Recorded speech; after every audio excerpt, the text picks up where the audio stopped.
Hello and welcome back to the Charlton All-Time Fantasy 11 Transfer Specials. And as always for these specials, I have the most premium guest we can afford. Audio royalty, Mr. Charlton Live himself. It is Greg Stubbley. How you doing, mate? You well? Yeah, I'm good, mate. Yeah, I don't know whether to feel honoured or a bit like that's the most. I feel honoured. So you're scrambling down the back of the sofa to get anything you can. I'll take anything, mate. I'm happy. It's good to be back with you, mate. The fees are pint, and that's all we need. And at the moment, it's an online pint because I haven't been back to any games. How was Wimbledon? Because last time we spoke, we just drawn against Palace, and we were kind of like, this feels good. And from all reports, Wimbledon was a bit of a damp squib. Didn't feel well. What I heard from Nathan Jones when you spoke to him didn't sound like it was that great. Yeah, well, I wasn't there Saturday, so I can't comment too much on terms of. I did watch the game, but I was as I work, so it's kind of like doing some work, looking how we're doing. If something happens, then I'll flick across. So from what I could see, it was a bit disappointing. I think I try not to look too much into pre-season in general. I think the thing that was a bit not worrying, but maybe a bit of concern was that against Crystal Palace, we were really good out of possession and we were patient in our build-up when we did have the ball. But we looked fit. We looked like a team. And I think from what I saw against Wimbledon, the thing I didn't really like was when we did have the ball, we were really wasteful with it. We went long quite a lot of long diagonal balls. And, Wimbledon are a physical side. And I think it was a good test because the teams we struggled against last season, and for a while, to be honest, has been the physical sides. Those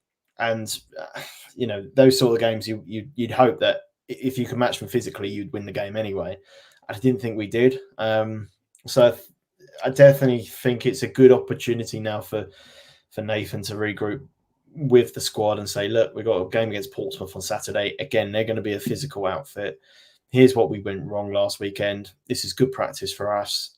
And he'll give Nathan a bit of clarity in terms of what his starting 11 will be. I mean, that starting 11 last weekend won't be the starting 11 against Wigan, no question about it. So, you're hoping that there'll be one or two more before the start of Wigan. It sounds like there could be a goalkeeper soon, we hope, should other departures go. So gradually we're going to get stronger before the end of the season. And at the end of the day, as long as we are stronger than we were last season, then we'll have a better season, hopefully.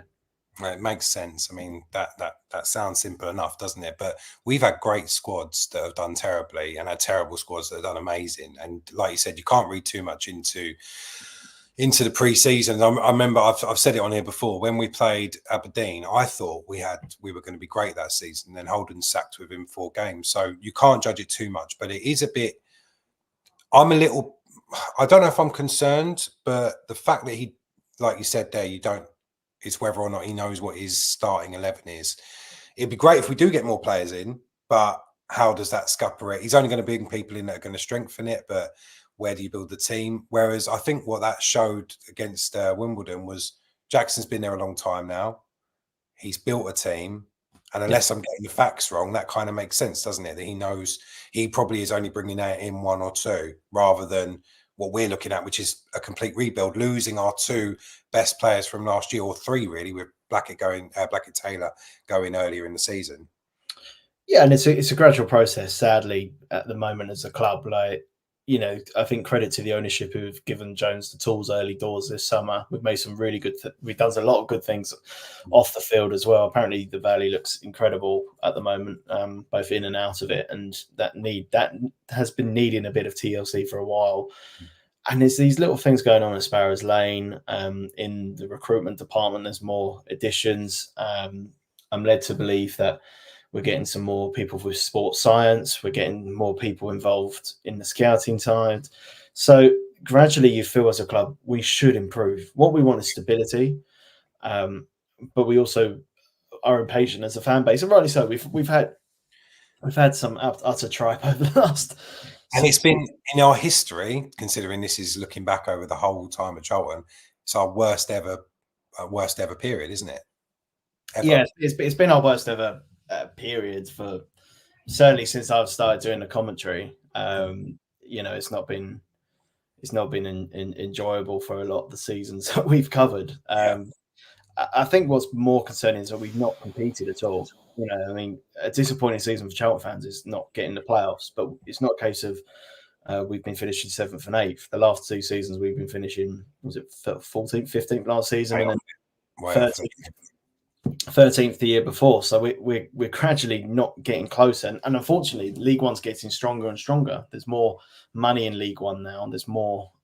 There's big teams in League One that haven't had good owners, or are trying to rebuild again. I mean, Wigan, who we played first game of the season, it wasn't long ago that they were winning the FA Cup. So it's going to get harder for us. So we need to do these building blocks in the back end, and look, if we don't end up having a brilliant season but can fall back on that and have enough resource to build again, then good. But you're hoping this summer window is a window where we're signing players who can be at Charlton for a while and can improve us gradually. We've taken a couple of risks with some of the signings in terms of we've spent money on players who are a bit younger, who have had League One experience and looking to now play the top end of League One. And I say they're risks because if they don't perform well, you've spent a lot of money on them and then you've got to try and flog them afterwards. So we're trying to build squads that we can build for a number of years and play with for a number of years, rather than just signing players who might be good League One players, get to the Championship and be like, oh, we haven't got enough Championship players, we need to completely rebuild. They don't want to do that. They want to sign players who can compete at League One level and the Championship, which might surprise people because they think, well, we're losing 2-0 to Wimbledon. There's no chance somebody's signed can compete in the Championship. We know that's not how football works. We've got players that have Championship experience, players who were playing in the Premier League last season. So, you hope that they'll be able to come, and even if they're squad players next season, they'll be able to help guide the younger players across to the next level. It sounds lovely. Who do you tip? Who do you tip for winning it if it's not Charlton? Because when I look at Birmingham and how much money they're spending, and I've been watching the Wrexham thing on Disney. There's a couple of clubs there that you think, wow, they could really do something. Whereas last year, like, no one seemed to want to win it. It was a terrible league. But who would you pick? Who would be your favourite number one at the moment? I mean, you can't go beyond Birmingham for the fact that they've spent a lot of money. And to be honest, some of the players they've signed are a bit unknown. There's a lot of players from Europe, the second division of the Bundesliga, some of the Dutch divisions, and players like that might be fantastic, or might come to England and not settle. You don't know. Obviously, we know about Alfie. I think the biggest question mark with Birmingham is their manager. He's unproven. He might well be the next best manager. We don't know, and it's an inspired move, and he does a fantastic job. But if they have a poor start, if they draw the first 3 games, if they lose to a team they shouldn't lose to, we've been in this position. The expectation level's so high when you've been in the league above for a while or been in the Premier League. You expect that you come down to League One and you're going to walk it, and you spend all this money and you're expected to walk it. If you start slow, you don't win your first couple of games, and the pressure builds, then it can get ugly. So it's all about their start. If they start well, and by, say, end of September, they're in the top 3, I think they'll win the league. If they start slow, I think they might still get playoffs, or they should get playoffs, no question about it. But it might take them a bit longer. So Birmingham, I'm predicting, will do well for obvious reasons.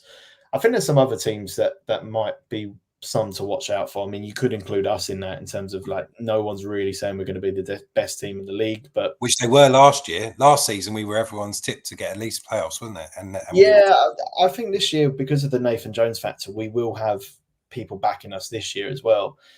For me, it's weirdly the teams that have kind of sustained after last year. So you look at teams like Blackpool. Blackpool could have a brilliant year. And there's nothing special about Blackpool in terms of they haven't signed anyone you've gone, oh, that's incredible signing, but they've got a manager who has gotten promoted before. They finished just outside the playoffs. They could have a good season. Bolton is a team that's always up there. I felt quite confidently last season that Bolton were going to get promoted. This season, as it stands, I don't think their squad's quite as strong, but there's still obviously a month to go in the transfer window. They could turn around and sign Paris Maghoma on a permanent deal, who was one of their best players last season, and suddenly they're much stronger again. So, again, that's another team you should never write off. But there's other teams as well, like Peterborough. They've lost a lot of players. They've replaced them with one or two good, promising players from non-league and League Two. They might be gems. Yeah. Rotherham has made a lot of signings. Have Steve Evans. They'll be ugly to play against. They'll make things difficult. They've got experience. No question why they can't finish top. So look, it's going to be a really tough league like next year. But the way I see football, you want it to be tough. You don't want to play easy teams every single week because if you lose against them, that that makes you depressed. I think if we lose to good sides who spend a lot of money and we play well, I haven't got a problem with that. Yeah. I think I just want us to be much more enjoyable to watch. Hopefully, Can I just say that I am sick? I'm so sick of the argument that Charlton are better against good teams. It does my head in. Why would you be better against better teams? I understand the argument because obviously, and you're doing so well keeping your concentration while you've got an ice cream van outside as well. Really well done. that's just my ringtone, mate. That's is it? Oh, okay. No worries. But I'm so sick of that being the argument because players do raise their game. When we saw how, like when we went to United, where every player grew an extra couple of inches and everyone stood a bit taller. Fair enough, but you shouldn't be turning up at teams that are worse than you and putting in a worse performance. It's ridiculous to accept that. And I'll be honest, I think Jones won't let that happen. I think there's less chance of that happening under Jones than there was under Appleton, probably than there was under Holden as well. But it's going to be a tough league. You're right. You do have to raise we're going to have to be at our best, and you want to play the best teams. It'd be nice to smash a couple of shit teams 4-5 now and again, though, just for a change. Just be nice.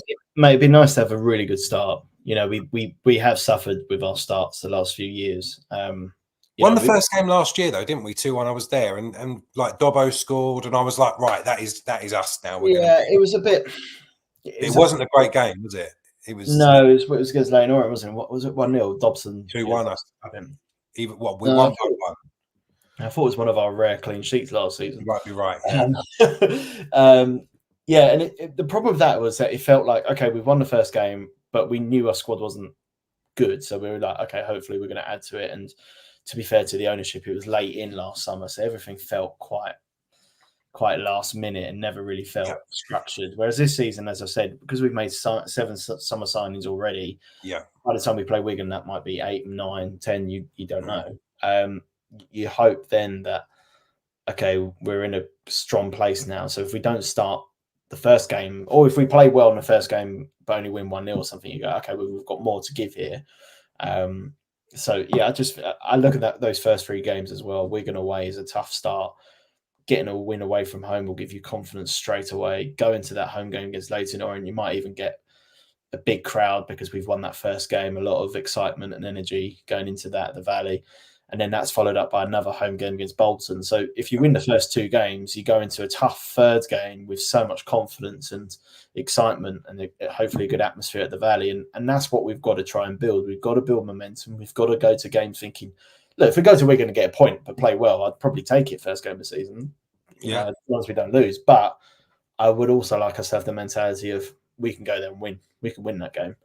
And that will only come with the players and the time we've got with them to hopefully kick on. In fact, you look at it. So Wigan, Birmingham in the Carabao Cup, Leyton Orient, then Bolton, and then away at Reading. That could be a really tough August, couldn't it? That's not. None of those are easy games. Yeah, Reading at this stage, you feel it's good to play them earlier in the season because they haven't had their takeover yet go through. Yeah. So they've not been able to sign anyone.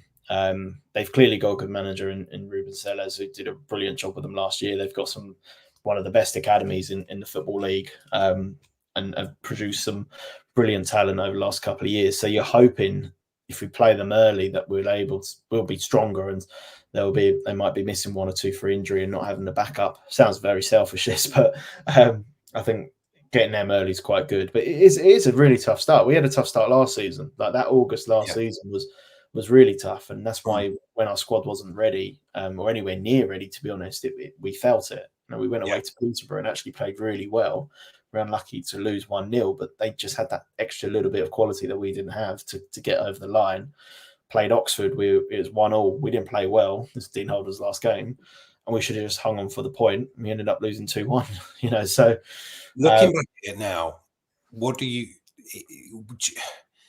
take last season and think, right, well, it was a nightmare, but where we are now with Nathan Jones, we're in a much stronger position?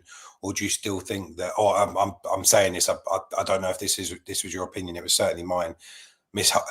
Holden was massively mistreated. He needed to at least have the January transfer window, knowing that we might not be in a great position now. Well, firstly, I think we'll be miles ahead of what we were this time last year. I genuinely do believe that, and that's not because of the strength of the players we signed. I just think we're so much more settled. I mean, from January onwards, we lost. From February onwards, we lost 2 games in 3 months or whatever it was. We also drew a lot. No question about it. We weren't great, being honest. We played. There was 1 or 2 really good performances away at Derby, away at Cheltenham, we were really good. There's a couple of home games, Barnsley home, we were good, but we weren't perfect. No question about it. And we drew a lot of games. But my point to people is Nathan came in when we really felt like, where was the next win going to come from? He inherited a squad that hadn't won. It was joint record, wasn't it, for Charlton not winning a game in our history, like length of time. So he inherited a squad that was young, that was a bit all over the shop. We made January signings without a manager because we were planning for Michael, and Michael wanted these players in. They've come in, and then it's not happened with Michael. So it wasn't an easy job at all. And the aim was just to stay up. Let's just stay up. There was talks of so many different interim managers behind the scenes, maybe just to keeping us up till the summer and then trying to appoint a Jones. Yeah. So it feels like we're so much more settled. Now, that doesn't always equal guaranteed results, but a settled squad, which I believe we have currently, or very close to having. We're a little bit bloated in certain areas still, and maybe a little bit light in others. Certainly, is Fraser still there? We haven't got rid of him yet, have we? Fraser's still there. I think Jones has made it public that we're looking to move Fraser, and I know how difficult this is for you to comment on, because you can't. I know how you can't say either way. Like, you don't want to be in anyone's bad books or anything. But yeah, exactly as you said, Jones has made it really clear that he doesn't. I don't think he wants him there, does he?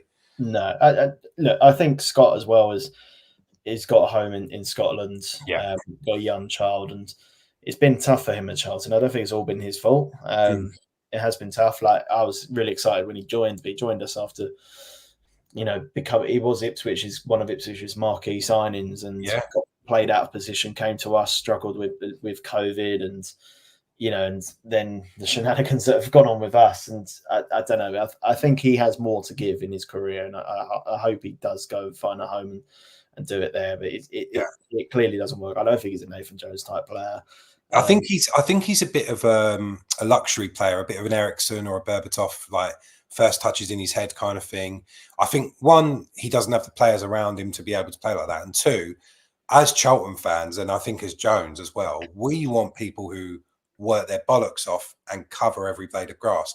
I've said it 100 times about Klaus Jensen. Like, when I was watching him, I was like, I'd rather have John Robinson on the pitch getting at everyone than Klaus Jensen playing these amazing balls over the top. And I've always been like that. So for me, I'd rather have a Dobbo than a Fraser.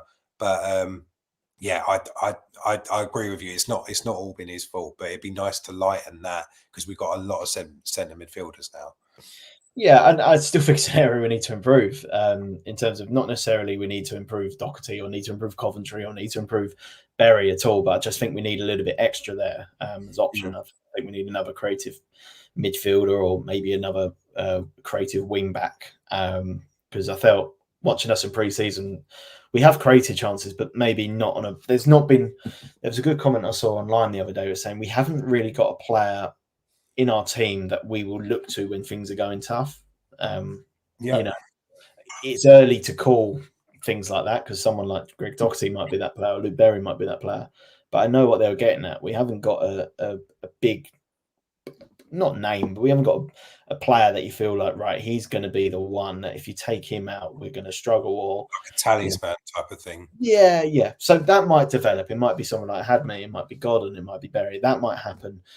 It catches us by surprise a little bit. But I remember thinking that during the Chris Powell era too. Maybe Wright Phillips maybe might have been the player that we thought would get our goals. But I don't know. I think, as I said, I think we're gonna see hopefully a little bit more movement. I think there will be movement in and out over the next couple of weeks to the month, and hopefully going to be much stronger. Apparently, Nathan Jones loves an extra signing. So even on free, yeah, I speak to a friend of mine who's a Luton fan saying that he loved like just grinding out that extra 1 or 2 signings to see him over the line. So I think we need it, and like you said, we've got Pompey still. That's going to be a great game. It'll be interesting to see how much of a first team we put out because you got to worry about injuries and stuff like that as well, haven't you? Like you don't want to. That's got to be part of it as well. It's like we've got a friendly, which is great. I want to see how you get on, but your players that you know are fine, and like your Lloyd Jones, who you know is absolutely fine. You know where he's going to play. Is it worth risking him in a friendly? That's all to be taken into account as well. And today we are looking at. We were 21 minutes in. I'm finally going to mention what we're actually going to do. So these are the transfer specials, and we're going to look at the best ever loan players that Charlton have had. Found it very, very difficult, but that's another point as well. As far as I'm aware, we haven't had a single loan player come in yet. I mean, obviously, it's likely to happen a bit later on than the permanent signings. But is that a bit unusual? You surprised? It is unusual. I mean, I think it's a good thing. So there's good and bad things with loan. The good things are they don't cost so much. So that's why they're so popular in our league because teams can't really afford permanent signings. So we'll go to an Arsenal or Chelsea and hope to get the best young talent who are desperate to play. And so the names we're going to mention today are we've been lucky enough to have them. Teams have got promoted with good loanees coming out of them. Plymouth a couple of years ago had Morgan Whittaker and Barley Mumba as well. So teams can get promoted with them. It's not a case of, you get some loans, but you get some good memories and that's that. I think the reason we're not getting loans is down to Nathan Jones. I think Nathan Jones at Luton didn't really have loans, had 1 or 2 maybe in the squad, and clearly feels that maybe there's no real reason to have them. Maybe you can't build a future with them because if we get any good Premier League loans, they're just going to go to the Championship the following year if we don't get promoted, or if we do get promoted, they'll be too expensive to buy permanently. So, I understand it. I think if you can get permanent signings, you always will because one, you might be getting more buck for your money. You might be able to build with that squad for a number of years. And you look at, again, let's go back to that Chris Powell team of 2011-12. We didn't have too many loanees in that squad. And that was during a time, to be fair, where you could sign loanees during the season. I think until March, it was, you could sign a loanee. So if we had a couple of injuries, we could go to the loan market and get a couple in. But off the top of my head, we had Leon Court on loan, the centre half, and a couple of others, maybe Darryl Russell, I think, came along, Hogan, Efran, and a couple of others. But it wasn't like they're our main players. We built the core of the squad through permanent signings. Yeah. And these were the kind of like squad toppers. So you're right. We might be looking to try and get 1 or 2 on loan, or we might go, you know what? Let's carry this squad until January. And if we need a bit extra in January, if we used all our money, then we'll look to loan market in January. But it's clearly a design tactic for us this season not to have one. I mean, it's difficult, and I get it. I'd rather have permanent players than loan players. Of course you would, but you look at the last 10 years, a lot of our best players have been loan players, and that's, for better or worse. I mean, we're going to obviously talk about a lot. I think that's for worse, isn't it? I mean, because look at where we are. If it was for better, we wouldn't be in the bloody League One. But also, like the majority of these players, like some we're talking, have gone on to do incredible things. And the opportunity not to sign players permanently has costed us. If we, I don't want to give too much, right? We'll come on to it. We'll come on to it. Should we dive straight in then? Should we get on with it? Okay, cool. So what we do, those of you who haven't seen any of the previous ones, me and Greg will pick our 5 best from 5th to 1st, worst one to the best one, loan players that we've seen play over the last, Greg, since he started watching. I do try and go back into the archives a little bit more, but I'll tell you what, loans is hard. It's hard because I don't think they were that popular before the Premier League. From what I've found a couple, and I did scour through the forums and that kind of thing, and there were a couple of guys that got mentioned. But if you want to try and find a clip of some of those players, it's impossible. So it is really hard to judge. And I'm starting to feel a bit bad for Tyler and Josh, who who were adamant that they were only going to pick players for their all-time 11 that they'd seen. But yeah, you're right. It's hard to choose players who you haven't seen. But as we've done, you can base it on records, appearances, how many goals they scored. But again, for loans, it's almost like you can't really judge it on appearances, because a lot of these guys, the better they do, the quicker they get called back to their main club. So it's a tricky one, loans. Did you find it easy? I know you sent me a list of about 10 and I went, right, well, who am I going to pick? Yeah. But, I've deliberately tried to leave you a couple, haven't I? I tried to leave you a couple so we can actually have a bit of a battle. Yeah. I've gone maybe based on a combination of talent, and one or two is based on how well they did on loan for us, if that makes sense. So there's one that isn't as talented as maybe the others, like certainly not as talented as a couple of yours, but was with us for a couple of years on loan, if that makes sense. So I felt like that was a great loan signing, because we had him not only 1 year but 2 years, and both years he was outstanding for us. And we'll come on to him specifically what I'm talking about, but I did find it tough. And also I did ask you in WhatsApp if we're picking players that started off on loan and then become permanent signings. Yeah, I've done that, by the way. Sorry. you were adamant. You're like, no. It's so hard. It's so hard because one of the players. Let's start with your fifth. Let's go for it. Should we go for my one? Yeah, let's start. We'll go my one first. Yeah. Okay, so this is one I massively screwed you over on, because I do only remember him being a permanent player. But actually, when I went to the rest of them, I was like, oh, there's another guy in here that played even less appearances permanently, and I only remember him as a loan player. So yeah, it is winner of goal of the season 2001, Sean Bartlett. Never meant to be a winner, never meant. So massively screwed you over there, because he's one that was on your list, and I said, I don't really remember him being a loan player. I don't really remember him as a permanent. But that's why I put him as my fifth, because I don't feel like it's fair. But I genuinely just remember signing him, but he played 18 games on loan from FC Zurich, and he scored he played 17 games, scored 7 goals in that time, which is unbelievable return. That ratio is ridiculous. And then he plays 105 games for us when we sign him permanently, and he only scores 17. And I was like, well, that ratio difference really says a lot. But yeah, Sean Bartlett, one of my favorite ever strikers. I'm gathering one of yours as well. Yeah, well, I actually own. No, not Sean would ever know this.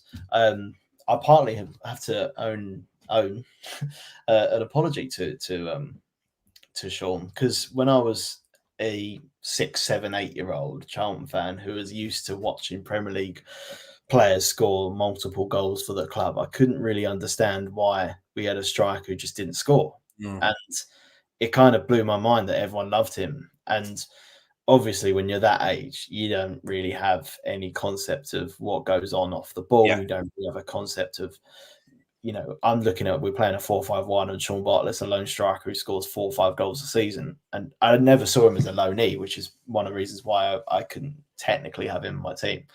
But yeah, I owe an apology, because I used to think you're nothing special. And it wasn't, again, it's hindsight's a wonderful thing, but it wasn't until he left and then we saw some of the players that came in. Yeah. And you start going, no, Sean Bartlett could do that. Sean Bartlett was miles better than that. And Sean Bartlett was that. And then you get much, much older, and then you watch clips again, or you speak to the likes of Brownie or whatever, Curbs or whoever, or fans like yourself who are there and watch us every week. And then you go, no, I completely got this wrong. But you look at the achievements he had for Charlton in terms of the teams he played in, the matches he was involved in, some of the strikers he played with. Yeah. And I still stand by. He obviously wasn't our best player during the Premier League years, but what a commitment that he gave to the club and for Curbs. And he was, it's the sort of player which we long for now, in terms of like that hard-working number 9, and hopefully we've got a couple in the Charlton squad this season. But yeah, what a great addition for Curbs on loan initially, and then a permanent signing. Is he a bit like your favourite ever Jan Kermigan, that kind of similar kind of character, do you think? Maybe character. Jan was more of a flair player. Right. Jan was kind of like a mix between Bartlett and Di Canio, if that makes sense. Okay. So he didn't have the pace and the silkiness and the balance of Di Canio. He was a bit more of a. He was incredible in the air. Jan he used to you know. I know you didn't really follow Charlton too much during that period, but if you went and watched him, he won almost every header. Yet he wasn't the tallest player on the pitch. Right. You know, he had a great leap, but technically was outstanding. You could brilliant touch, brilliant control, could do overhead kicks, 35 yard volley. So I actually think a mix between the two. He had the work rate of and the height and the physicality of Sean, but a bit of the flair of like a Di Canio. So you know, you can probably understand why he's such a popular player and why I loved him with that description. Always smiling as well. Just seemed like he enjoyed his football. He played 74 times for South Africa, scored 29 goals, went on to be a manager, went to Kaiser Chiefs after us as well, which is my favourite named football team of all time, I think, just because of the band. But yeah, so that's my first choice, Sean Bartlett, and he is going up against your fifth choice, which is this guy here. Oh, I think this one's muted because it had a really, really bad track underneath it. So it's just Saki. And I mean, talk a little bit again about how good he was when you saw him the other day for Palace against us. Do you reckon he's going to stay there this season? I mean, Palace should keep him, no question about it. He is a wonderful talent. I picked it. I picked him because when he came to Charlton, he had a lot of expectation from Crystal Palace themselves. He featured in a couple of Premier League games before he came to the club. And this game that we're actually watching now, the Plymouth at home, was his debut. And I remember him picking the ball up really early on and making chances. I think this this game. Did he score? No, it went over the bar. I was like setting up for a wonder strike there. But he was a play. He came in straight away, and we went, wow. Yeah, we all went, wow, this is a player. And yet, when you look at him on the sideline or when he's just standing still, doesn't look anything, does he? Just doesn't look like he's a bit old school for me. He's a bit like what I imagine when people first saw someone like Ryan Giggs, where he's completely raw, but he's got an incredible balance. So he drifts in and out of players. And he's got a brilliant finish. Like he's got a wonderful left foot. That he's a clever player, really clever, intelligent player. Incredibly humble. He drives a Nissan Micra, which is a story I love telling. Really? I don't know if he's still got it, but he was on a good contract at Palace, and I think he's on a better one now. And yeah, he drove a Nissan Micra. But I think I mentioned this when I saw him against Charlton in a friendly earlier this summer, that I think his biggest weakness is personally at this moment in his career, he loves that right hand side and touch line, and he can drift infield, he can drift centrally when he's playing off that right. But I think when he starts centrally, he goes a bit missing, and he's a bit quiet, and he hasn't got the kind of physicality with back to goal to kind of hold up play and bring others into his game. I think for him, he is naturally a right winger, a bit like a Saka type player who has a big potential to play there. It's just whether Palace see a successor to Elise or not. But in terms of a loan signing, in what was one of our worst seasons in our history, he was by far way and above any of the other players. His talent levels were huge. Do you know the only one I'd say is up there with him was Miles at that time? Like we had some good players. Yeah. Miles came through. TC came through that year. Yeah. And we had Corey Blackett-Taylor on the left hand side, and we had real dynamic front three of Blackett-Taylor, Leeburn, and Jez. But in terms of actual what he gave to Charlton that season, he scored 15 goals, was it, for us that season? Player of the year. And for a Crystal Palace player to get that, it says a lot. And I don't think many Charlton fans would begrudge him if he did well for Palace. I think we would all secretly be slightly happy. We would hope it's for another team, but if he goes on and has a good career, that's the main thing. Because I think he loved Charlton as well. He was a really nice, quiet lad, and I interviewed him quite a few times because he was the only player who did well in a game or something. So I had to interview him quite a few times, and I used to try and make it a task to try and get a smile out of him because he was so quiet. But by the end of the season, he started to really open up a bit, and you could tell that he was starting to learn how to be a professional footballer on a weekly basis. So yeah, he was my choice for this 5. So what do you reckon? We've got very different players. One player goes on and signs for us and plays a lot of games. Another player has a huge impact in only a short space of time. But did play 40. Rak-Sakyi did play 43 times that season, scored 15 goals. So as an attacking midfielder, that's a good return in a terrible team, like you said. I think I'm still going to. Well, I don't know actually. To be honest, mate, we can't put a Palace player in this top 5. I'm going Bartlett. All right, I'm going to hold you to that later on as well. Okay, great. So Bartlett 1-0. Lovely stuff. Okay, so choice number 4. I'm going to go with your one first. Your one is this guy here.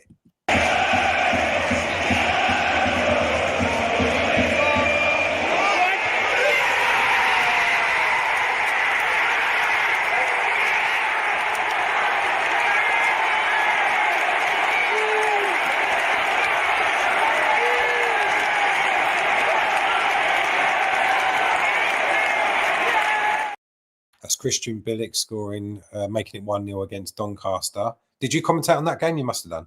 Yeah, I did, mate. Yeah, special memories. Yeah, we went pretty nuts for that. I'm embarrassed to say I missed the semis. I was at the final, but yeah, by all accounts, that was one of the best games there's ever been at the Valley. It was a long night. It was a long, stressful night. I remember thinking when that goal went in, right, that's it, we were at Wembley. And I think, unfortunately, so did quite a lot of our players because we completely switched off and then showed a bit of inexperience and nerves. But yeah, that goal is one of my favourite. I mean, the Valley was rocking. It was loud. It was so loud. And I'll try and find my commentary one day from it, but we had to scream and shout to get our words out because we commentated, and we're going back to there this season actually, but it's in the upper west stand, and on the front row you have like a massive press row, and that's where or we did at that time anyway, and we will for this season. And you've got the fans directly behind you, so literally here will be the fans. So when we're commentating, they're screaming, and it's fantastic, and I love it. And I also had my fiance next to me that day as well. She was to the right as well, and she was like going nuts. So it's a really good memory. So I picked Christian for a number of reasons. One, because of that goal. That is a reason. He was in my opinion, alongside another player we might mention, who I won't name, was one of the best players at Wembley in the final. Great. And I personally think as loan signings go, you sign someone who hadn't had a lot of football, but clearly had a bit of talent. Yeah. And Lee Bowyer got the most out of that talent, and we saw him develop in a midfield role. He joined us as a defender who could play midfield, and then he ended up becoming this midfielder who had flair. I love flair players. Yeah. A midfielder, a defensive midfielder who had complete flair. Mm-hmm. And I think if it wasn't for injuries, he wouldn't be in League One this season. He would be maybe even Premier League, because I think his talent is huge. But as loan signings go, he helped us get promoted. He's got player of the match in the final. I felt like in what was my favourite season as a fan and a commentator, I had to include him. He had a bit of a rocky start before he came to us as well, didn't he? Because he was at Arsenal, then goes to Birmingham on loan, plays 10 games for them, doesn't score. Then goes to Walsall, doesn't play at all. Then he comes to us and he plays 31 games and scores 3 goals. I mean, you kind of think, right, that's where Gallen, Bowyer, Jackson were working at their best, finding those players who cost nothing, hadn't done anything, but they still managed to see them and pull that out of them and put together a squad that goes up and through the playoffs as well. I mean, that's pretty. It shows. I was gutted when that 3 sort of started breaking up, because I really felt like you had such a structure in place. You had Bowyer, who's got a bit of celebrity about him. People know who he is, know what kind of a player he was. I mean, we signed a lot of good centre midfielders at that point, and I think that's down to them wanting to learn from Bowyer. Because again, I can't ruin it, but a lot of the players on this list are centre midfielders and happened during that time, and they would have come because they knew what Bowyer was about, and he was a sort of a bit of a nasty midfielder who worked really hard to get the ball back, but also had some technical ability as well. Done it at the highest level. I mean, that's him, Gallen being able to bring him in, and then Jackson coaching them. I mean, it was a perfect little trio. I mean, I don't think we're in a worse position now with Jones, but I think it's taken us an awful long time to get back to anywhere near what we had under Bow. Yeah, well, you got to remember as well, like we were scrapping at that time. We didn't have, Roland de Châtelet openly admitted that we wanted to sell the club, so he was in the process of selling the club at the start of that season.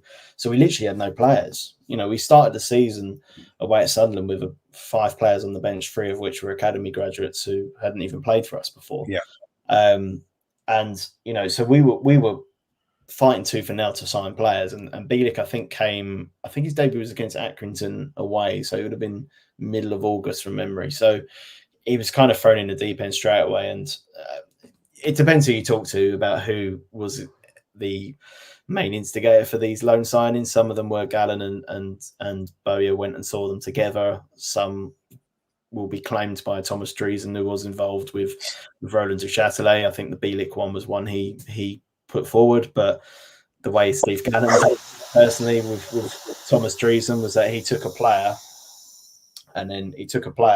that was recommended by Thomas Dreesen, and then would go, okay, you can have that one if I can have these 2, kind of thing. So people like Darren Pratley were a Steve Gallen and Bowyer suggestion, whereas a Bielik might have been a Dreesen. So we'll never know the full truth, who signed what, but we certainly, around that time, as you mentioned, when we signed Christian Bielik, it wasn't like, oh, this player's incredible, he's got amazing ability. He actually started fairly slowly for us. It's the fact that Bowyer was able to get the most out of him, and we were able to give him the games to play in that role as well.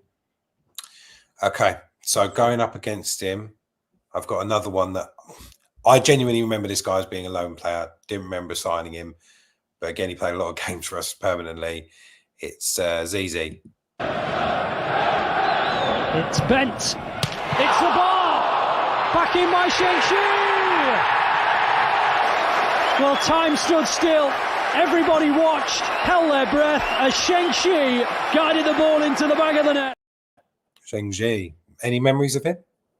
Yeah, I remember Sheng-Chi. Yeah, I remember.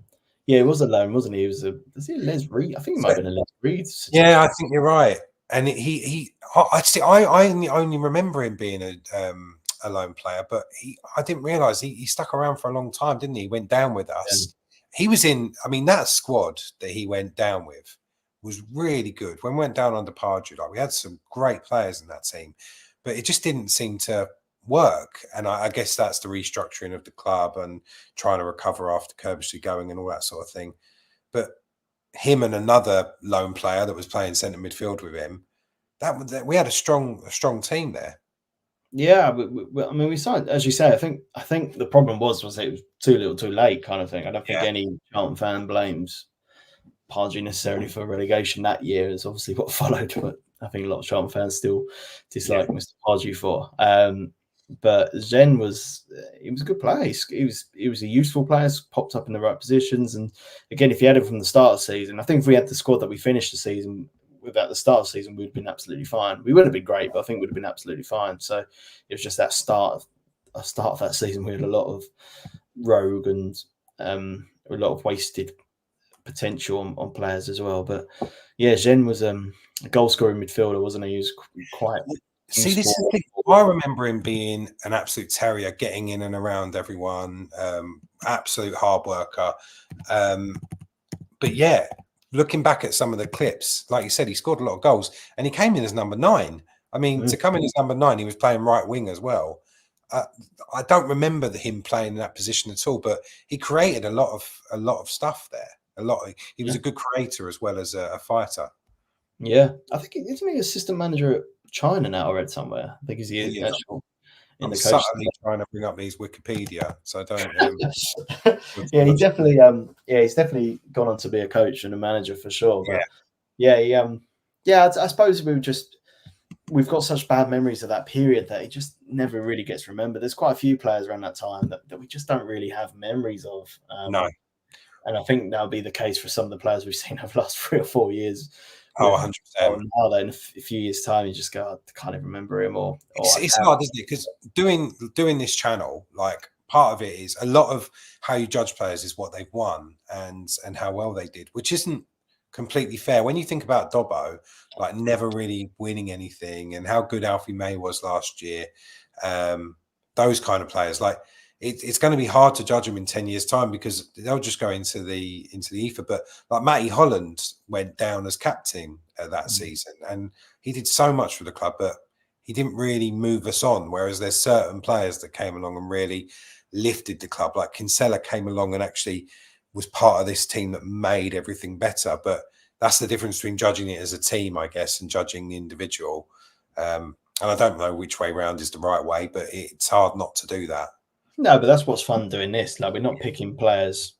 You know, if we're picking players based on their ability, like I wouldn't be picking quite a few players I've picked. Even Jez, fantastic ability, but he never played Premier League for us. So how can I compare him to a Sean Bartley? You know, but that's what's enjoyable about this. We're talking about what they did for Charlton and how they were for us, not necessarily how they were as players. So, I look for this one.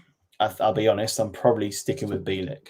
I think you're right. I think that impact was great. I mean, so looking back at Zheng Ji's career, he'd only played 12 games on loan for us, and he scored 1 goal. Then he plays 55 games and scores 8, and obviously that's the season we go down. But then he goes off to Celtic and plays a few times there, and plays another 250 games at another team I can't pronounce, Guangzhou, which is probably a Chinese team, I'm guessing. But then that's where he takes over manager, and he's still assistant coach. He's assistant coach for China now, the national team. So he goes on to have an incredible career. And he played, I mean, it's not like he came to us as a newbie. He played a lot of games before he came to us. But I just remember him being an absolute workhorse in the middle of the park and always working hard. And that's why I like I'd have a Zheng Ji in every position if I could now. Just someone who works that hard with a bit of talent as well. It goes a long way. But yeah, I think you're right. Just for like, how can you not give it to the guy that gets man of the match in the playoff final? That'd be ridiculous. So we go 1-1. There we go. Lovely stuff. All right, on to the next one. And do you want to go with yours or do you want to go with mine? No, I like the fact you're doing them first this time. Okay. Gives me time to prep. Okay. So, this is my guy. Zheng. Here's Alex Song. Off the inside of the post from Alex Song. And suddenly this game has come to life. Now, Alex Song is a player that I remember as being absolutely world class. He turned up and I remember watching him going, he is not, like, he's worlds above us. Like, how have we managed to get someone like this? He's come from Arsenal. He's a centre midfielder. He's unbelievable. But it is impossible to find a clip of him doing anything that well. That's the best clip I could find of him. But he was an incredible player. Goes on to play for Barcelona, obviously. He only played 12 times for us. But again, it's sort of like another couple of guys we're going to mention. Players like that have a big impact and they really lift everyone. And suddenly everyone raises their game around them. But yeah, at one point we had Song and Zizi in the middle. That's a centre midfield pairing that could rival anyone, I think, in the Premier League. Like, they were 2 unbelievable players, and Song going on to play for Barcelona and playing 50 times for his country as well. He was an epic player. Have you got many memories of him at all? Not loads with Charlton. I can't remember how many games I would have seen at the back end of that season. Yeah. Because if he arrived in January, I wasn't a season ticket holder that season. So say Charlton had 10 home games between January and the end of the season, I might have seen half of them. So I might have only seen him like 5 or 6 times for Charlton. A player I've picked later on, I saw a little bit more in the second half of the season because my dad's friend had a season ticket and he went on holiday for ages, so we had a season ticket, so we went a little bit more often. So my memories of Song is not as, like, I'll tell you someone I remember, and I hope you haven't picked him because it'd be a spoiler if not. But when we signed Francis Coquelin from, oh no, I haven't. Good shout.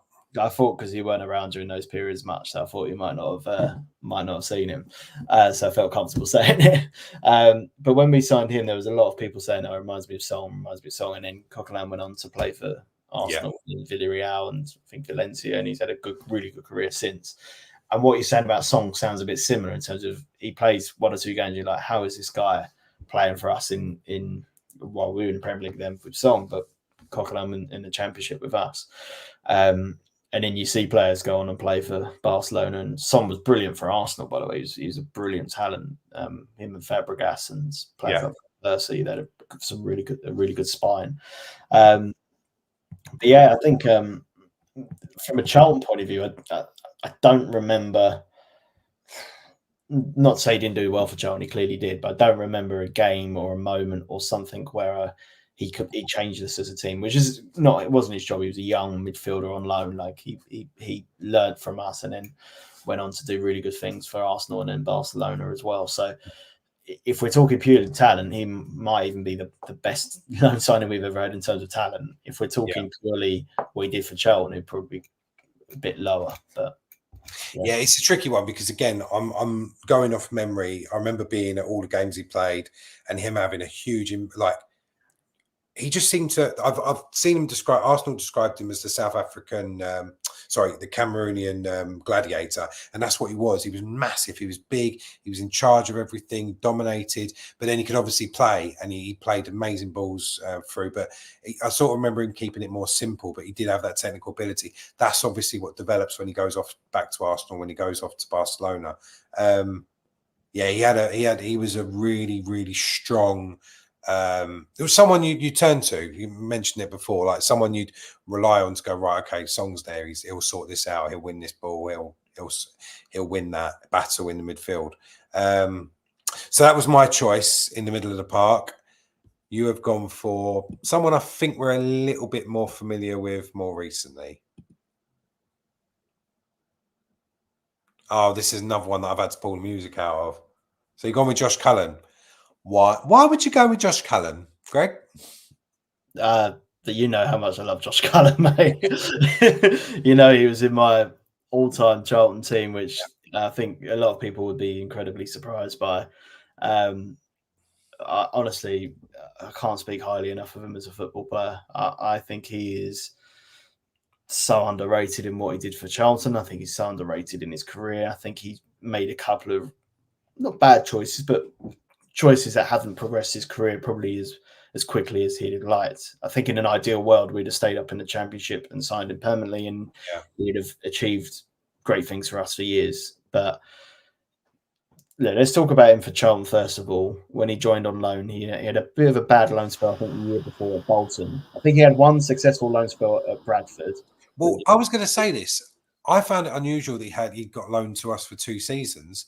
Now, when you look on his Wikipedia, he actually had 2 seasons on loan at Bradford as well. So it's obviously something that clubs like to keep him, not enough to buy him. That seems unusual, doesn't it? Well, I think West Ham wanted to keep him as well. Right. So we've actually got a player in Colin Coventry who's similar, where these players did really well in the academy, and they're like they've got obvious talent, but maybe could break into that first team. So they went on loan quite a few times. Well, Dobbo came from West Ham as well, didn't he? From the West Ham academy. Yeah, it was around the time of Cullen. Not Cullen, sorry. Coventry. It was around that time, I think. So I'm drifting now, getting confused. But yeah, they did. They all came through West Ham initially. I think so. Cullen went on loan, I think, to Bradford first of all. So I didn't actually know he went there, or couldn't remember that he went there for 2 different loan spells. But I remember he was one of their best players. He might even have won some sort of like Player of the Year or got second Player of the Year or whatever. Right. But then he went to Bolton in the Championship the following season under Phil Parkinson, who I think had him at Bradford, and he didn't do anything really. He didn't really play a lot. 12 games apparently, yeah, he didn't play a lot, and wasn't really thought of someone who could play regularly at that level because he wasn't getting the game time, and Bolton were a little bit of a physical side there, so weren't really a ball playing team. And I remember when we signed him thinking, that could be a good signing. He looks like a clever little player, and what I didn't expect was this kind of I was going to say warrior. It's not. I don't really like that word, but like this kind of industrious player, someone who had complete energy. Yeah, rarely missed a game. I remember he dislocated his shoulder and he was back within 4 weeks or something. They said that's not really normal. Yeah, would play 90 minutes week in, week out.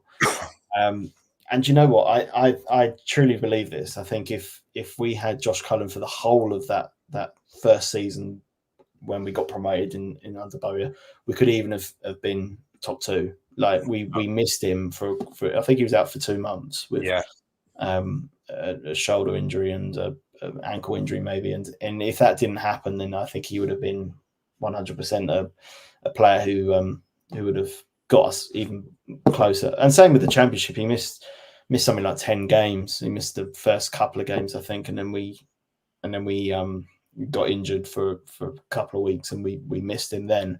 And again, it's those sort of matches where we could have picked up an extra 3 or 4 points, and that'd been an extra point would have been enough. But then after us, he goes to Anderlecht, and I think they won the title with him, or did really well. I can't remember what happened. And then he went to Burnley and got promoted in Premier League and was one of their best players, played almost every single game, and got promoted to the Premier League. So I'm really pleased to see he's gone on to have a really good career, and Burnley fans absolutely love him. I'm not sure if he's quick enough to be a Premier League player, but for me, an outstanding Championship player. I think he's so intelligent. And he would have been our captain after Jason Pearce. If we had kept him, he would have been our captain. And for a player to come to us for 2 loan spells and make such an impact, I had to have him on this list. And like I said, he's probably he's definitely one of my favourite players commentating on, and what a nice human being as well. So basically, he follows company, doesn't he? I'm guessing he goes to Anderlecht and then comes over. Do you think that he's waiting for the Bayern Munich call now? he's like, come on, mate, come on. Do you think he goes does he get another move, or do you reckon he stays at Burnley? I think he stays. I think he was. I don't think he was a regular last season. I think he had a couple of good games, but I think he's a player that if he had broke through at West Ham, could have been there a while. I don't see him being a top 10 Premier League player, so I don't think anyone's going to kind of sign him with the ambition of. Plus, he's a bit older now. I think he's 28. I think. Right. So he's not a 26-year-old where you think, we could have 10 years of him here. So I think he's done brilliantly in his career. He's had a lot of good memories at different clubs, and I think Burnley will be looking to try and get him back promoted to the Premier League again. If he's settled and living nearby and happy, then that will matter to him. That makes sense. Yeah, I think it has to go to you there, mate, because as much as you might even know more about Zizi than me in those championship years. What is it? No, it's someone else, isn't it? Song. Sorry. Yes. And if you want Zenji in there so bad, mate, he's great. I loved him. He was brilliant. So you've got 2 completely different players there. You've got someone who goes on to have an incredible career, plays for Barcelona, plays pretty much at the top of the game. And then you've got Cullen, who's done well and actually did move on and do well after us, but maybe is not quite at that level, but had a bigger impact at the club. Do you stick with Cullen? I mean, I think you summed it up perfectly. Sons clearly was and is the better player. I don't know if he's still playing actually, but was the better player. Yeah. Josh Cullen was the better loanee for us, if that makes sense. So yeah. I would say Josh. Fair enough. I mean, we did get relegated when he was there, so with Song. So we did with Josh, to be fair, from the championship. Oh, yeah, very true. Very true. Yeah, and from the bloody championship. There you go. Okay, we're going to go on to our second choices, our penultimate choices. I'm going to go with your one first because he is a lot more relevant at the moment. It is this man.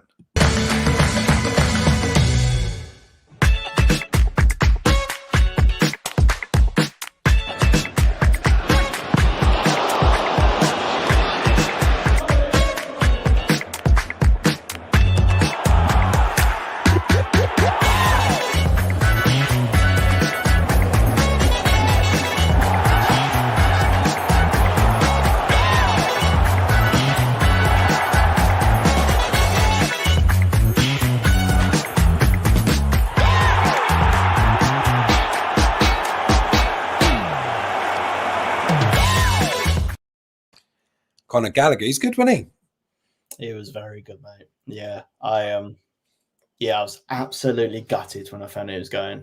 What it felt like was right.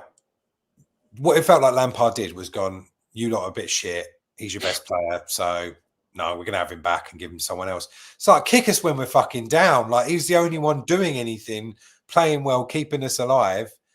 And then it was purely financial, sadly. Oh, really? Yeah, as you know, that January transfer window when we had people like Matt Southall in the building, there were a lot of players who we were saying we're going to sign and we didn't have any money to. And I think word got around that we didn't basically have money to spend in that January transfer window. And there was a lot of clubs after Connor in that January window, even on a permanent basis. And I think Swansea, their manager was Steve Cooper, who knew him really well from England under 17s, 18s. And they signed 3 or 4. I think Mark Gay was in that team of Swansea. Yeah. They signed 3 or 4 that summer and then added a couple as well who had played in that team. So it was kind of sold to him that come to us, you're not going to improve because you're not going to sign any players. And then they offered Chelsea more wage money. So we couldn't compete. And I think Connor was aware of what was going on, albeit not as much as others. And I think, I personally think he would have rather have stayed, but it was kind of his hand was kind of full. He seemed settled and he seemed to be enjoying his football, didn't he? Yeah, it was a poor decision for Chelsea because he actually would have benefited from playing in a struggling team more because that Swansea team did nothing. And I don't think he even really impressed that much for Swansea. And I think, but the thing is, Chelsea didn't think about him being a potential captain for them in 2024. They clearly just thought we could make a bit of money on him in the future. Yeah. And that's the sad reality of their model at the time was we sign players who are young, loan them out. I mean, they're still doing it now, to be honest. And then we don't really care what happens to them. If they're unbelievable, we might make some money or they might come in our first team. There's no structured plan for them. Yeah. And Connor was a player who is a Chelsea fan. He always wanted to dream. His dream was to play for Chelsea, but he learned so much under Bowyer and was at that time one of the best players in the Championship. That I think hindsight's a wonderful thing, but I think he'd have rather have stayed and kept us up and learned so much more of those next 6 months. Well, I was talking about earlier, and Gallagher's one of those ones where you look at centre midfield players who learn a lot and scrap.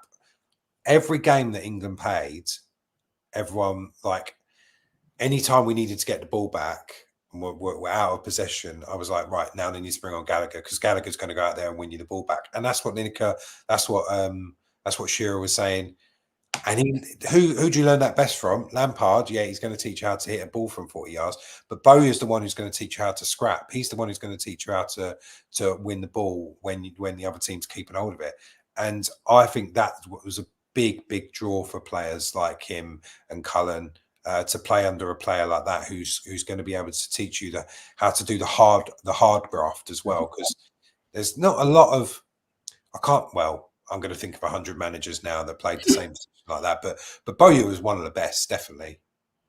Yeah, but we also had people like Darren Pratley in the dressing room, who weren't afraid to do that side of the game as well. Yeah. So he came into a dressing room full of confidence after the summer that had just happened at Wembley, a fan base that was still living off of that as well.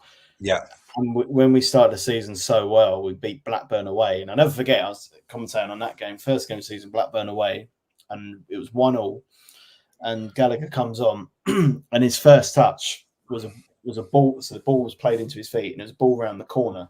So he, on the half turn, he's facing the wrong way, and he gets the ball like that. And most players, especially loans, would take a touch, go backwards to get themselves into the game. He was a substitute. Yeah. This ball's been fizzed into him, and first time he's done this ball around the corner and released it to whoever was our right wing or right wing back that day, down the right hand side. They cross it, get a corner. We then score from the corner.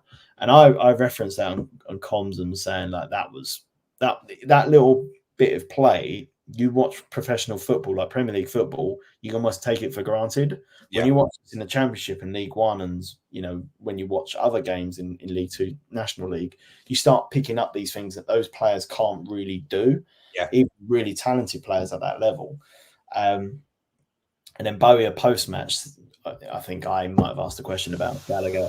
The thing that really impressed me was that first ball was a ball round the corner, and it wasn't like 2 or 3 touches. He said he's going to be a special player. And that's when I went, okay, we've got a player here. If Bowie is noticing this and saying this, then we've got a hell of a player. So, and then he scored against Stoke, I think our second game. And it was kind of given a free role behind the strikers, but it was perfect to the way we set up because we were a counter-attacking team. We weren't necessarily a possession. He liked Diamond, didn't he? And yeah. And he was the tip of that Diamond. Yeah. He was brilliant for us. And considering he was only with us for 6 months, there's a lot of moments to stand out. I mean, beating Derby 3-0 was one of my highlights that season. And we came away from that game thinking, we could compete for playoffs here, and we know what ended up happening after that. But he was brilliant, and even when the times got tough, he didn't hide. We played, actually, funny enough, Derby away, and another name we've already mentioned, Christian Bielik, after the first 5 minutes, got sent off. It was a horrendous challenge. He was playing for Derby, and smashed into Connor, and Connor got left with a massive gash on his shin, I think it was. And for the rest of the game, Derby fans were giving him absolute pelters, thinking he was diving and he was faking it. And I called them the cauldron of whinge because to our right, it was just moan, boo, boo, boo. And we all knew that Connor was injured. And then after the game, Bielik was in the tunnel and Bowyer went up to him and, Christian, what did you do that for? And Christian was like, I'm so sorry, Gaffer. I'm so sorry, boss. But Connor, like in that game, we lost 2-1, I think, but we had such a youthful side, and Connor did not hide. He was getting battered by players. Players are going in physical. He had a gash on his leg, and he was still the most impressive player on the pitch. So it's not a surprise he's gone on and done great things. And I still don't think he's quite reached potentially his potential. I don't think we know what his best position is still. For Chelsea, he's played in the 10 and he's probably not scoring enough goals and creating enough to warrant that position on a full-time basis for a club like Chelsea. But then he's played in an 8 where he's not the best defensively. So he for me, is the perfect player for sides that might not dominate the ball, but dominates kind of territory. You can look at Liverpool under Jurgen Klopp. They loved midfielders who weren't maybe the best on the ball, but would press and would counter and have got energy and intensity. And he is that player. So I think there might be a chance he leaves Chelsea, and it'll be interesting to see where he goes and how he develops his game. Yeah, I was going to ask you whether you think he's got a big move in him this summer. I mean, nothing's happened yet, but I've seen a few teams come in for him. I really liked him. I think the biggest compliment I can give him is he's the best midfielder I'd seen since Scott Parker. I think in terms of box to box player, because that's what you used to be. You'd have a box to box player, Brian Robson, someone like that, who would just he'd do the dirty work and sprint out the pitch and create something. But he seemed to have all that doggedness about him, winning the ball back. But he also had that technical ability. He could bend it in a corner, scored some great goals. I mean, for me, he's one of the best we've had for a very long time in the centre of midfield. But I'll give you one better, or at least who I think was better, and he only played 18 times for us, but he left a massive impact on me. It was this guy here. Wind is swirling in towards that goal. It's Smertin. Well hit off the bar. Now, again, hard to get a good clip of him playing in a Charlton shirt, but I cannot tell you how much I liked Alex Smertin. When he was playing with Danny Murphy, I think that was the best centre midfield pairing we've had, because you had Murphy, who was very creative, played some amazing balls through, but I've never seen someone work as hard as Smertin. He covered every blade of grass, and he was rapid, like getting around everyone. I only weighed about 9 stone, wasn't particularly tall, but he was everywhere. He just worked so hard to get the ball back, to the point where Chelsea had loaned him to us. I think they got a bit pissed off that they were competing with us, and then took him off us and gave him to Portsmouth, because he was an unbelievable player. Do you remember, were you at many games when he was around? Because this is later on, I'm sure you were. Yeah, that was the season. I think that might have been the first season I had a season ticket, or second season I had a season ticket. I can't remember. But yeah, I think you're ever so slightly wrong in terms of how he left there. Didn't he go back to Russia? I'm sure he went back to Russia. Be right. Yeah, I think he was at Pompey before us, wasn't he? Yeah, because that's why I seem to remember us signing him and thinking, no, he was at Portsmouth. They took him back to Chelsea, didn't they? That's why. Yeah. They did, and then they sold him permanently. I think he Smelling wanted to to go Dynamo back to Moscow, and then he went to Fulham after that. Because Yeah. it's weird because he went from us to Chelsea, back to Chelsea because he did so well, and then they sold him to Moscow, and then he comes back and plays for Fulham, which is really annoying. But yeah. Yeah, he was a good mate. I think it's a great shout. I think it could have gone in mine, to be fair. I think off the top of my head, I didn't think he played that many games, but he definitely did. Well, he did in terms of he played enough. In my head, he played like 8. But how many did you say? 18 games he played for us. Yeah, so he probably played similar to Gallagher. Yeah, Gallagher. I mean, Gallagher's played 26 and scored 6 goals, whereas that's 8 more games. So yeah, I mean, but I'm like you. I remember that midfield being really good. I think Kishchev had a really good start to the season as well, and we had like a midfield 3, and they were the 3. And you had the 2 kind of workers in Kishchev and Smertin that opened up space for Murphy. Yeah, and you had Ben up as well. Like that was an unbelievable team we had at that point. Yeah, I think it's a really good shout, man. I like Smertin a lot. So this is a hard call. It's not an easy one, is it? I think the thing with Smertin is he goes on to do a lot as well. He plays 55 times for Russia. He's involved in the coaching side of it. He does a lot of stuff in politics and that kind of thing. Gallagher played in the Euros. Like, you can't say more than that. He also played for Palace. So that's a good shout. I was gonna say the Euros things wins it, but I feel a bit dirty. In the Euros, I was very much like, oh, I'm glad Gallagher's there, but I honestly I see him more of a Palace player now than a Charlton player. Oh, I don't. No, I don't. No. If he joined them permanently and then they sold him to Chelsea, then maybe. But no, he only. Let me tell you how many games he scored. This could do it. This could be it. So Gallagher played 26 times for us, and he scored 6 goals. Palace, he played 34 times and scored 8 goals. So yeah, mate, I'm not as worried as you are. Like I like my brother-in-law was a Palace fan, so like what? I can. You're just telling me this now? Oh my god! Yeah, I can cope with it. Luckily, my other half is fully Charlton, so it's all good.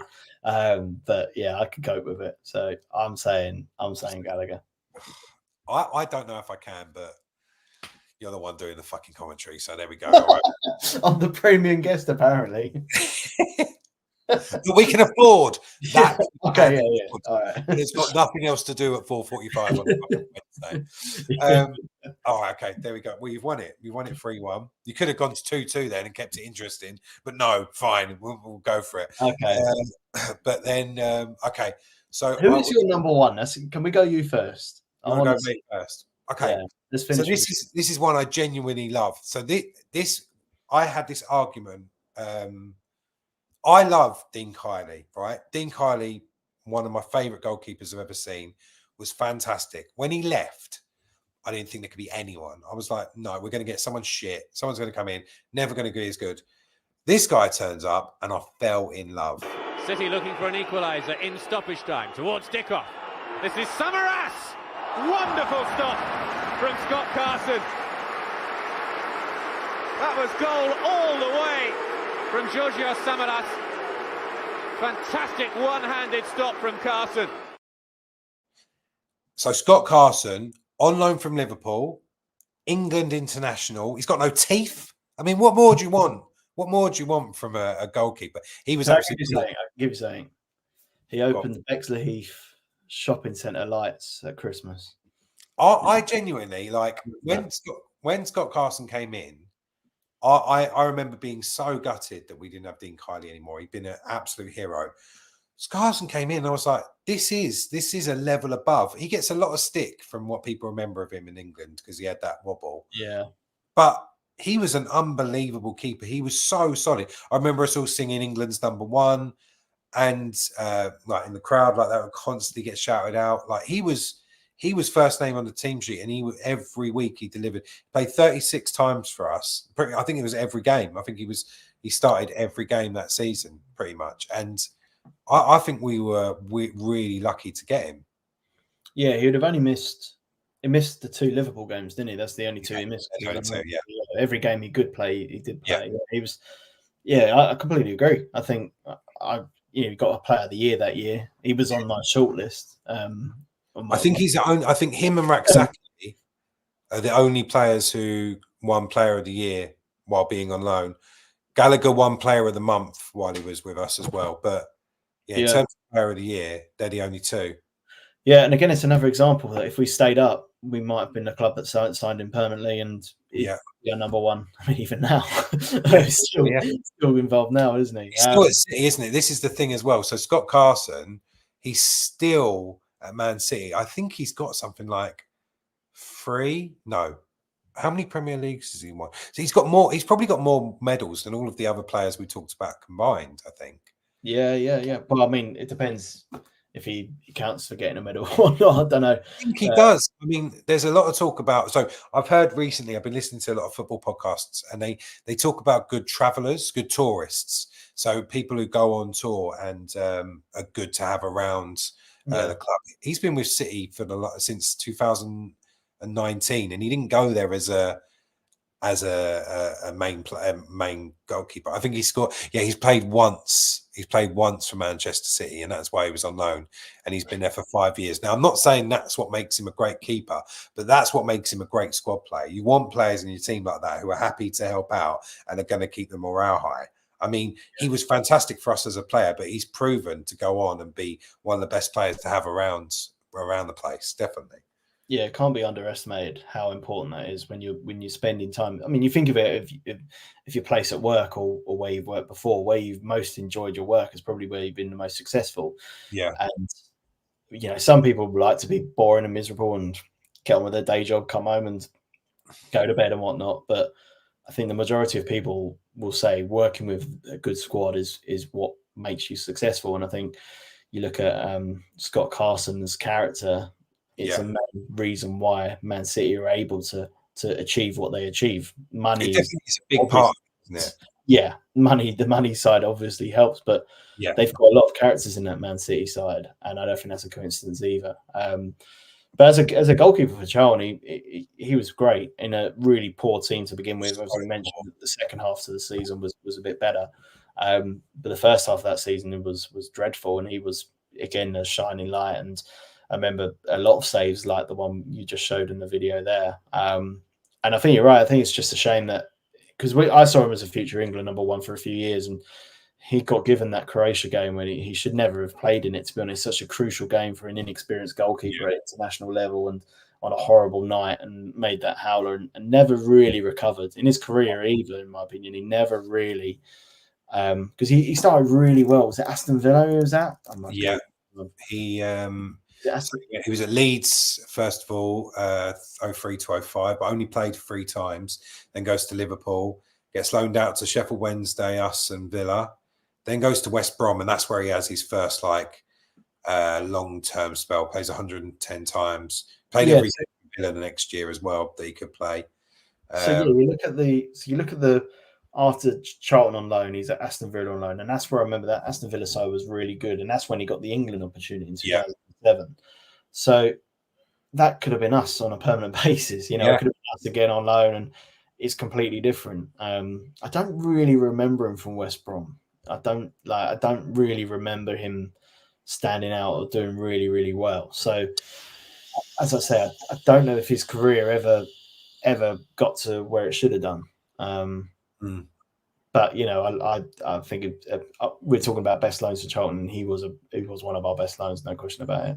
I think it's rare that you get someone like we've talked about a lot of centre midfielders, and the thing with centre midfield is that you need to learn the game. You need to learn the game to be able to play at the highest level. So the centre midfield is the perfect position to learn the game. Whereas keeper, you've got to be good. Like you've got to come in and hit the ground running. You've got to be ready for that position, haven't you? You've got to be a mainstay goalkeeper. That's very different, I think. And for him to be so reliable and so on it every game, for me, that goes a long way. But I've got to be honest, because for someone who gets in the all-time fantasy 11 as a lone player, it's going to be very hard to beat your choice, which isn't this guy here, but it's who this guy here is talking about. I had captains that they were not leaders. And people, normally the connection is the armband, this guy is the captain, this guy is the leader. No, many times the captain is not a leader. So I think you touched exactly in the point. These two guys, they were leaders. And when you have these leaders, you become more a coach. You focus more on the coaching side of it. I had one in Porto, Josh Costa, that one day we were losing a game against a team called Belenenses. We were losing 2-0 at halftime. And I was walking to the dressing room, and of course they could all see that I was fuming. And when I was going to the dressing room, Josh Costa told me, wait outside 2 minutes, please. He went inside, he closed the door, he did the dirty job for me. So he opened the door then, and he told me, coach this. Because he did in the dressing room everything that I would do. We won 3-2. He was a central defender. He never scored goals in his life. He scored 2. He scored 2 goals. He never scored a goal in his life, I think. So you touch exactly the point. The captain and the leader, and it's a big difference. You don't buy leaders. You don't make leaders. And when you have them, your team is one step ahead. But unfortunately, football. So that's Jose Mourinho talking about George Costa. Mourinho, who had Terry, Zanetti, some of the best captains, some of the best leaders ever, and he rates Costa that highly. I mean, we've spoken about him a lot on the pod, on the channel in the past, because he's a lot of people's first choice, which means he's kind of guaranteed for this. But why Costa? Why do you love him so much? Because there's a couple of reasons, but the first one is because that was the first player that I really loved. So when I started seeing Charlton, we've gone through this in my fantasy 11, but I wasn't a Charlton fan when I first started going in 2001. My dad took me because it was the local team, and and I went there as I'll watch Man United, and I watch the best players in the world week in, week out on Match of the Day, and I love Paul Scholes and David Beckham, and and you go to watch Charlton, and as I mentioned earlier, maybe with Bartlett, you get a little bit more, I don't know, like workhorses. You get players who work really hard, but maybe haven't got the talent of those other Premier League players I've just mentioned. And that era of Charlton, we had a lot of that. We had players who'd give everything, and you loved them for that as a fan. But when you're looking at ability-wise, they weren't like, let's take a John Robinson, who you mentioned earlier, didn't have the ability. Didn't have the ability of a Klaus Jensen. But when you watch Klaus Jensen play, you're like, oh yeah, like as a 6-year-old, you go, oh yeah, he's pinging the ball 40 yards and he's scoring 20 yards. But when I first started playing football at the age of 6, 7, I was a defender, and I remember my dad going on about George Costa, like, oh, Charlton have signed this Portuguese centre half, like from Porto, like it's quite a cool signing. On loan, we're signing a player who plays for Portugal. It's quite a cool signing for a team like Charlton, who before that our star signing might have been a player who did really well in the Championship the year before. So it's quite a cool signing. And then you watched him, and he did things, and his movement as a defender, the way he read the game, the way he out-muscle players, the way he outpaced players, yet he didn't have any pace. Yeah. And he was this, like, I mean, his nickname was Tank, wasn't it? He was a tank, and he was. And usually you don't really care about centre-halves when they're on loan. If they fill in, they do the job, great. But we had a player who came in with a reputation of being a good leader, as that clip showed, and a good player, and he was fantastic, and he's a cult hero. We Charlton fans who are alive and saw him play will say that will pick their favourite Charlton team, and George Costa might be in there. And for a lone player to have that impact culturally on a club is very, very rare. So for me, it was a no-brainer to have him at the top of my list. What's amazing is he had that big of an impact, and he only played 24 times. I think I thought he was there at least the full season, but he made such a big impact. I mean, to have the only catchphrase that Charlton have really had, "Young fish cost a fortune," that goes a long way. And he just, when you think about that as well, and I think about it more now, like you had Powell on the left, you had Young on the right, so two relatively experienced, but Fortune came up through the academy. He'd never really, that's like Lucas Ness basically last season or the season before. it made so much sense. Young Fish cost a fortune. Fish was another sort of an old head as well, but it works so well because you had Fortune to do the running, but you never really need to do it because Costa was always in the right place anyway. Does Brownie ever talk about him? Is there, I was going to say, I've definitely heard a story about George, but I've never really spoke to him about him. Curbs is the one who spoke about him on Charlton TV before. So yeah, I'll have to ask Brownie about him because they were competing for the same position. So Brownie might not. Well, I think they were there. I remember them playing in the same kit. So I assume Brownie was still in the squad when he came in. Brownie was, yeah. So when I first started watching Charlton, Brownie played for us. So yeah, that was the season of the famous handball by Brownie that happened in September. Yeah, before Costa joined. So Brownie was definitely still around. But yeah, I don't know. We'll try and find some stat if they actually played together at any point, or whether Brownie was injured or Brownie played right back or whatever. But that was an enjoyable season to get into Charlton because we just had the 4-2 against Arsenal before I just started watching us. And you know, the Brownie moment I just mentioned there, having George Costa, Jason Newell signed that summer, record signing. So it felt like a really good time to start watching Charlton. So I was very lucky to be able to watch players like that before we started getting a bit crap. All these stories that you talk about with Brownie, that's the next job of this podcast, is to try and get some of those stories out of you or Brownie, because I'd love to know more. Because to imagine him and Costa in the same dressing room exchanging stories, and because I mean Brownie was a similar, obviously played same position, but played it in a similar way as well. Brownie wasn't known for his pace. When you listen to him talk, it's like he barely had any knees left either at that time. Well, he's having a knee surgery like is he? In a week's time. So, right, okay. Quite convenient. I think it might even be this weekend. Yeah, it's quite convenient timing. But it'd be interesting to know how he kind of remembers that, because Brownie seems very humble in the sense that he doesn't seem like he was ever owed a position, like Kerbishley owed him anything. So I wonder how he looks back at that. Does he look back at it as going, someone else coming in and nicking my place, or I'm going to learn a lot from this guy? And I did learn a lot from him, because it was sort of towards the tail end of his time at Charlton as well, wasn't it, I guess? Yeah, I imagine it's a bit of both. I don't think Brownie ever feels... I think the only thing Brownie ever regrets is the injuries he picked up. I don't think he was happy with the treatment of the club with his injury and his surgery and how all that went, rather than someone like Curbs or the people in the hierarchy like Peter Varney or Richard Murray. Like, they gave him a lot of support. I think it was more the kind of like treatment and the way the surgery. I think the first surgery he ever had was an absolute disgrace. So yeah, I heard that.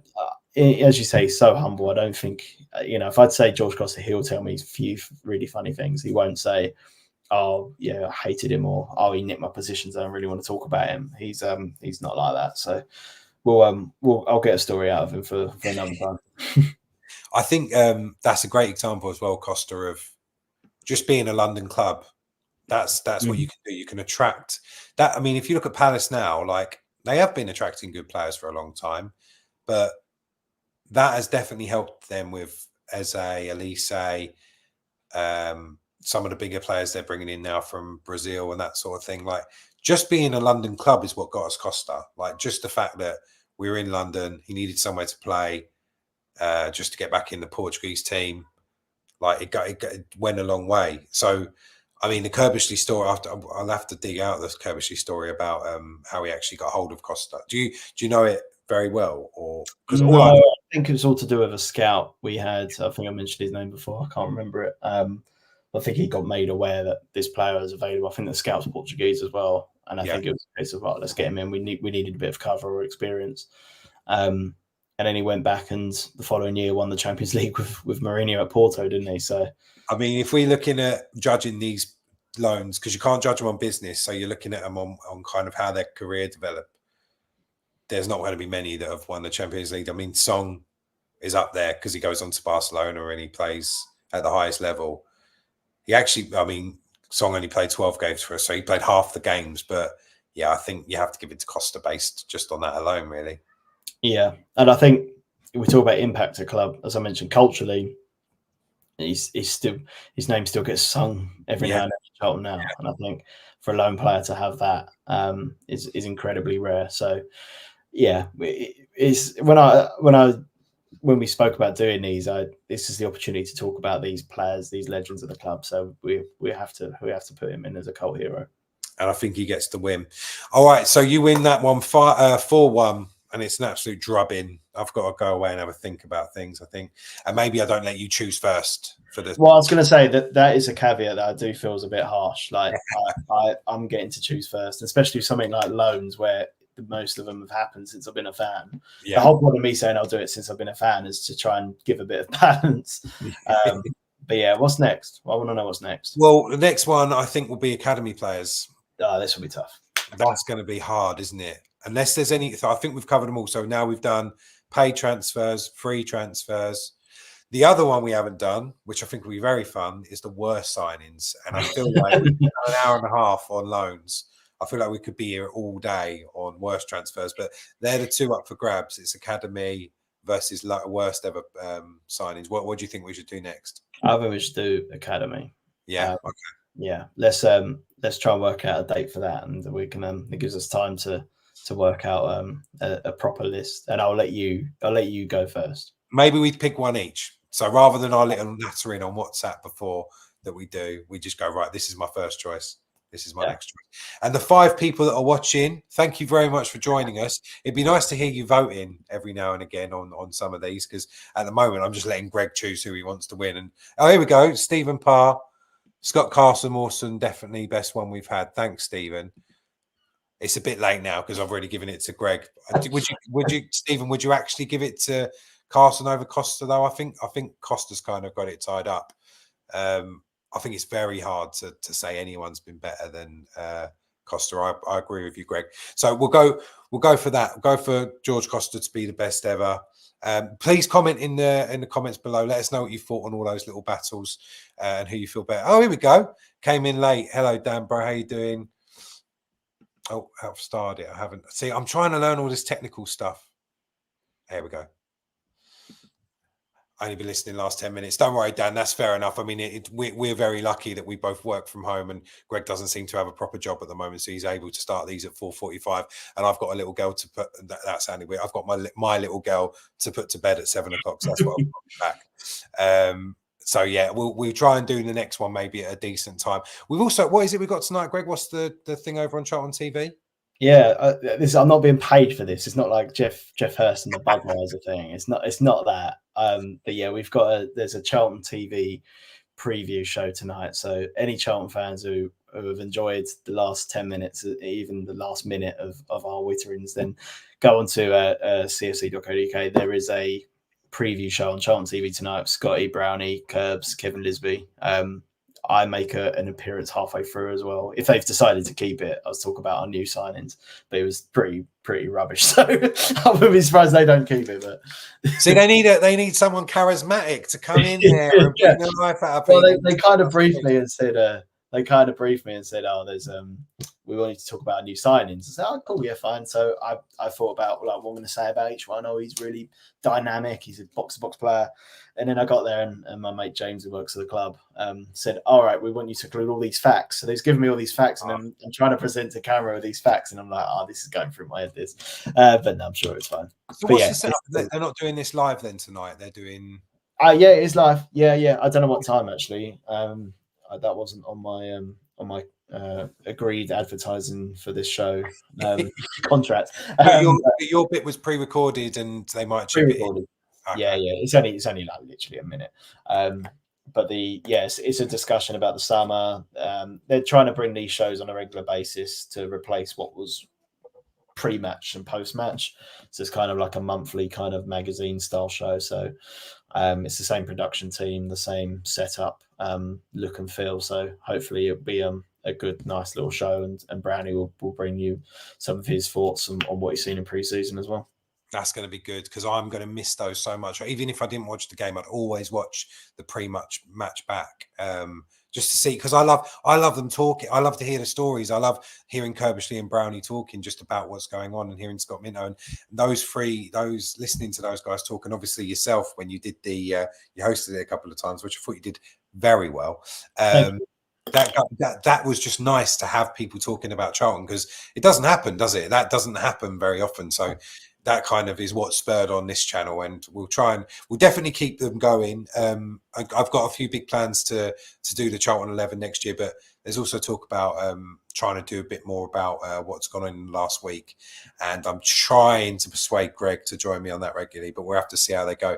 But guys who are listening, Dan Bro, Stephen, if you guys can give us a shout, give us a like, give us a subscribe, let your mates know. I do need to do more advertising for this and try and get the numbers up and that sort of thing, but they're fun, aren't they? I'm really enjoying them, and these little transfer specials have been good. The Academy one will be next, and that me and Greg will talk about when we're going to do that.